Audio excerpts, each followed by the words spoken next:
کیا یہ بات سچ ہے کہ امام مہدی علیہ السلام کے ظہور سے پہلے عالمی جنگ ہوگی؟ کیا ہم پتھر کے دور میں واپس جانے والے ہیں؟ کیا ظہور سے پہلے ایک خطرناک بیماری آئے گی جس سے آدھی دنیا ہلاک ہو جائے گی؟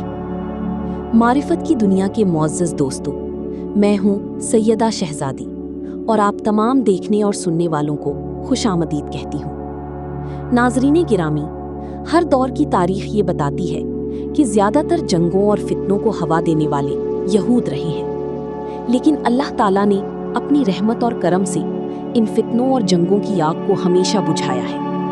ناظرین گرامی، امام مہدی علیہ السلام کے ظہور کے قریب عالمی جنگ کے بارے میں متعدد احادیث ملتی ہیں۔ بعض روایات کے مطابق یہ جنگ یا تو ظہور کے سال ہوگی یا ظہور کی ابتدا کی بعد۔ حضرت علی علیہ السلام سے روایت ہے کہ ظہور سے پہلے سرخ موت اور سفید موت ہوگی۔ سرخ موت یعنی جنگ اور سفید موت یعنی بیماری۔ حضرت امام محمد باقر علیہ السلام فرماتے ہیں کہ امام مہدی قیام نہیں فرمائیں گے مگر اس وقت جب دنیا خوف، زلزلوں اور فتنوں سے بھر چکی ہوگی۔ حضرت امام جعفر صادق علیہ السلام فرماتے ہیں کہ قیام سے پہلے بھوک اور قحط کا دور آئے گا اور لوگ شدید مشکلات میں ہوں گے۔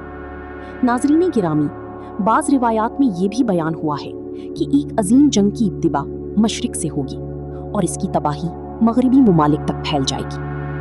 آج اگر ہم حالات کا جائزہ لیں تو مشرقی وسطی میں جاری جنگی اور بڑھتی ہوئی کشیدگی ان روایات کی طرف اشارہ کرتی محسوس ہوتی ہے، لیکن یہ کہنا قبل از وقت ہوگا کہ ظہور بالکل قریب آ چکا ہے۔ آخر میں دعا ہے کہ اللہ تعالیٰ ہم سب کو اس مشکل دور میں حق پر قائم رہنے کی توفیق عطا فرمائے۔ آمین۔